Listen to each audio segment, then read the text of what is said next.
In this module, we will look at charitable trusts.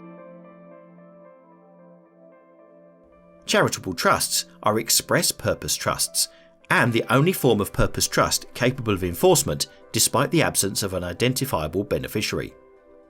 Unlike private trusts, charitable trusts are public, allowing all members of a section of the public who benefit from the purposes of the trust to have an interest.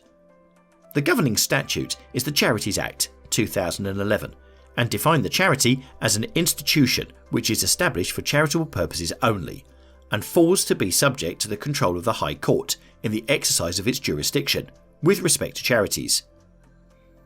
To be a valid charitable trust, the organisation must demonstrate both a charitable purpose and a public benefit. There were originally 4 heads of charity set out by Lord Macnaghten in the 1891 case of Income Tax Special Purpose Commissioners and PEMSOL as the relief of poverty, the advancement of education, the advancement of religion, and other purposes beneficial to the community.